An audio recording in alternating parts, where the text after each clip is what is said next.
They say good things come to people who are patient, who are willing to wait. And apparently, IRCC has taken it upon themselves to go out and prove such kind of quotes to all of us. Well, and this time it was, would you believe it, a federal skilled worker program specific draw. I can't remember the last time I have ever seen in Express Entry a program specific draw specific to federal skilled worker. Express Entry draw, which happened today in Toronto. For me, I'm in Mumbai, so for me, it was already yesterday. This is where it gets interesting. As you can see, it says here federal skilled worker program, number of invitations issued 3,300. The date and time is 2nd of February, of course. The lowest CRS score was 489.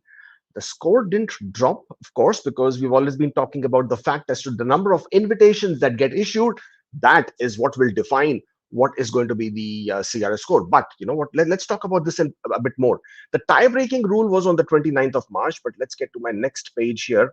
But again, the areas that is marked in the red, again, you can see candidates from the Federal Skilled Worker Program were eligible for this round of invitations. It doesn't talk about the PNPs. It doesn't talk about federal skilled trade categories. It doesn't talk about Canadian experience class, but only mentions federal skilled worker. And that's where it becomes very interesting. Obviously, there is been some comments this way and that way, but let's figure out more about this one. So this was draw number 240, 2nd of February, fourth draw of the year 2023. CRS score, glorious CRS score of 489. And this is such an incredible moment. And IRCC needs to take a bow finally, because finally the scores have breached the 490 mark, and it's now sub 490. We are finally at 489. This one, as I said, was a federal skill program specific draw. Total number of invitations issued is 3,300. The tiebreaker, as I was talking to you, is March 29th, 2022. Wow. So basically, anybody whose score is 489, if you created your Express Entry profile after the 29th of March 2022, 1609, which is 4:09 p.m. UTC time, then your profile was not considered in this specific draw. And why is it so? We will talk about that, of course, as well. This is why, and this is basically your pool breakdown. We had spoken about this yesterday also. 601 to 1200 was 937, but out of 937, 893 have already been invited. So that had already gotten cleared out. And then obviously the remaining would have been cleared out with this drop. The scores between 501 to 16 to 600 is 1,553 profiles.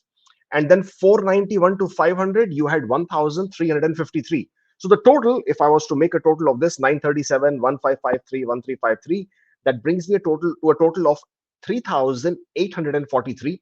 And then I subtract 893, the number of people who were already invited in the PNP specific draw yesterday, gives me a number of 2,950, which basically means an additional 350 invitations were issued to clear everybody above 491, 490, and finally to breach the 489 mark. A lot of thoughts come into my mind as to what exactly went on over here, but obviously we will talk about that. That's what we usually do in this kind of situation. But let's go into the next page to understand a bit more key analysis points.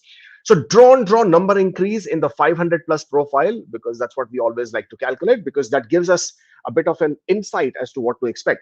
As we have been seeing ever since the draws have resumed in July last year, the number of profiles that are getting added into the Express Entry pool with 500 plus scores has already been very high. So this time also it was 2,490, so approximately 2,500 people. The number of people now in the pool above 491 is absolutely zero, nothing else there. The scores did drop below 490. We are in the month of February. Thankfully, the scores have dropped below 490. But what are the next draw estimates? And I've written over there, something's fishy. And something is really fishy, and we're going to talk about what is fishy, because it's not really. Again, IRCC is out of their usual character, right? I mean, this is not IRCC.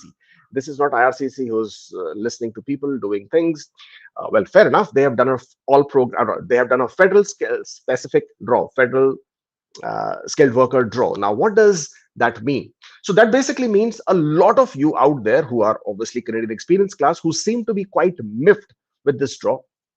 First of all, let's go back and look at the numbers, okay, so we can understand. If IRCC is saying that they have issued 3,300 an invitation, which basically means 2,950 above 491, and then some numbers 490 and 489 as well have been cleared off, which was about roughly 350 profiles. It basically means everybody, absolutely everybody, has been cleared from the express entry pool above 489, right? That's what the number suggests. How is it technically possible that there was not any, I mean, there wasn't anybody who was a Canadian experience? How is that possible, right? So this number looks a bit, something's not right here. I'm not sure if this is another typo error from IRCC. Suddenly they have written something like federal skilled worker program on the draw itself, whereas it should have been all program draw. Maybe that is one thing which is fishy there, number one. Number two, they did actually conduct a federal skilled worker draw, right? I mean, let's give them this credit for a minute, okay? But that also means most of the Canadian experience class people or candidates who were also eligible in federal skilled worker program have received invitations. I know that because several of our clients who were in the pool, who were eligible in Canadian experience class, also eligible in federal skilled worker program, have indeed received an ITA. So know for a fact that is happening. So what happens is, if you go to your express entry pool, your express entry profile, you will be able to see Canadian experience class. It shows met. Federal skilled worker program, it will show met. If for you in your profile it shows as met, if your score was 489 and above, if your tiebreaker is not something which affected, then technically you should have received an ITA if indeed you meet the requirements of the federal skilled worker program. Now, where you may not meet the federal skilled worker program requirements is, for example, you chose your primary knock to the one in which you have work experience in Canadian experience, okay?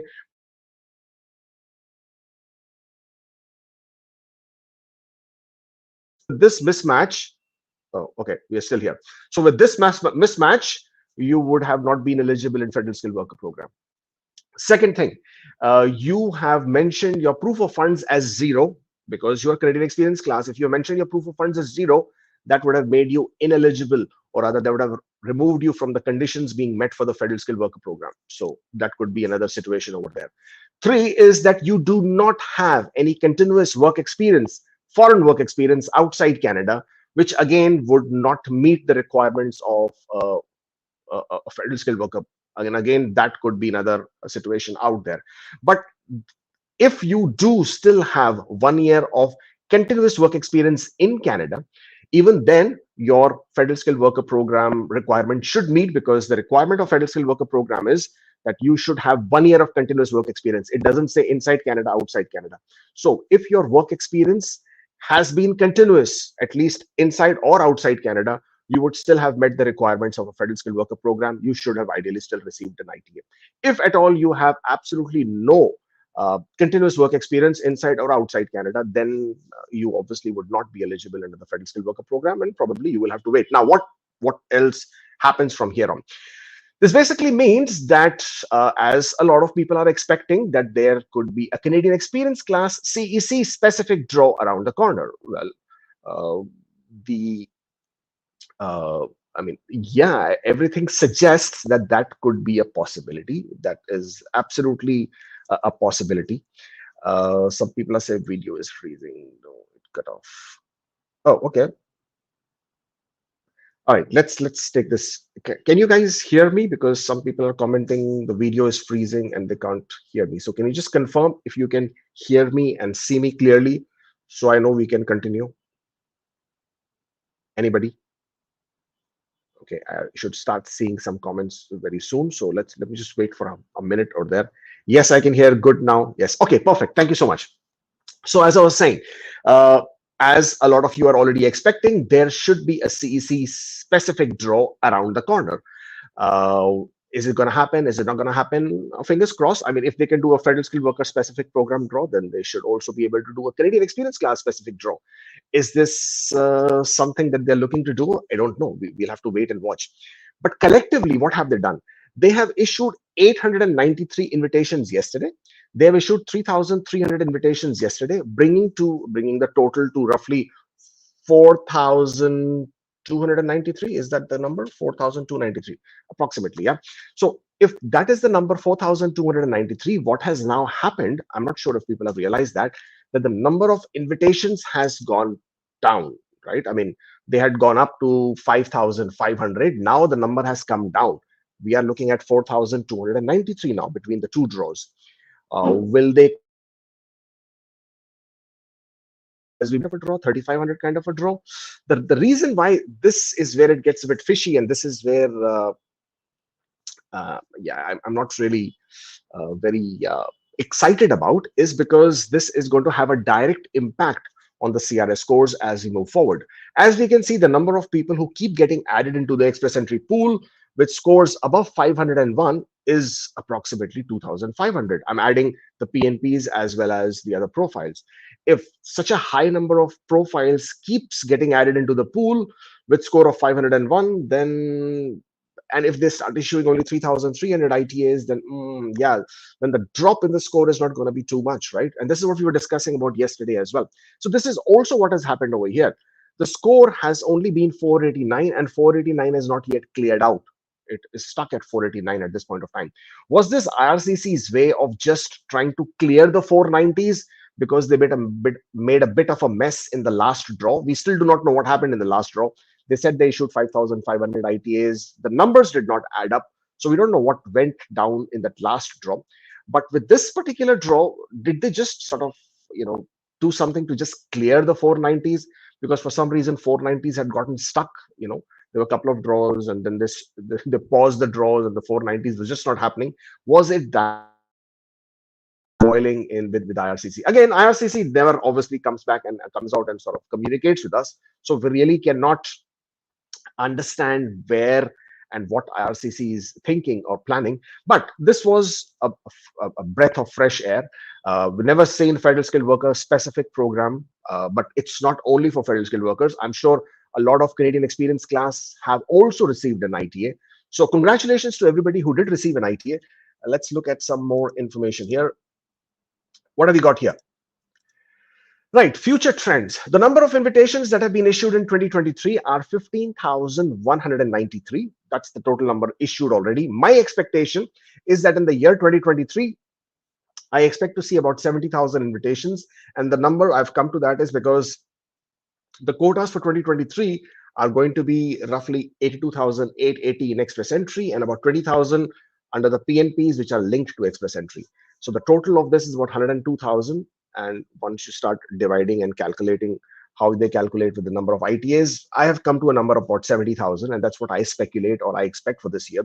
The remaining number of draws in 2023, that the numbers I expect are about 21 or 22 draws remaining so far in the remainder of the 11 months that we have. And the Bill C-19, which has been bothering so many people, we anticipate that this Bill C-19 would be implemented post-spring. And when that happens, then we will have a better understanding. But for Bill C-19, or people who are quite concerned with Bill C-19, then for those guys, you should understand is that it can actually be in your favor if, of course, your knock code is the one that is selected or identified. Also, this month, February, is when IRCC or the immigration minister should come out and should make the announcement as to which are those categories that they would be paying attention to for the remainder of the year. Who would be the ones, or who would be the categories, which would be the categories that they would be inviting under the Bill C-19 draw. So that is something which we are going to be looking forward to, and obviously talk about it as and how that gets released. In addition to that, Ontario also conducted a draw. We're going to talk about the Ontario draw during our weekly roundup on Saturday, but for the time being, just very briefly touching on that, Ontario also conducted a human capital priorities draw, a pretty nice one there, because the scores have actually gone down to 470s within the Ontario Human Capital Priorities draw. They did a tech draw and they did a health occupation specific draw. The brilliant and incredible thing with this particular draw was that they invited all health occupations, almost all of them. Dentists were included. We have never seen dentists getting invited. We have seen we have never seen physicians and doctors and different specialities of doctors getting invited. So they also got invited in this one. We've never seen optometrists getting invited.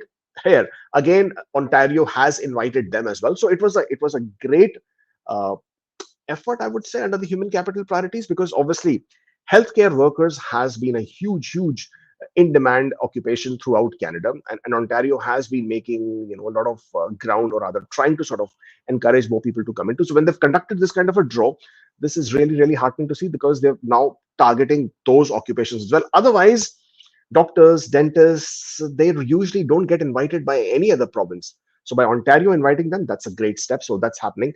Again, there was uh, another tech draw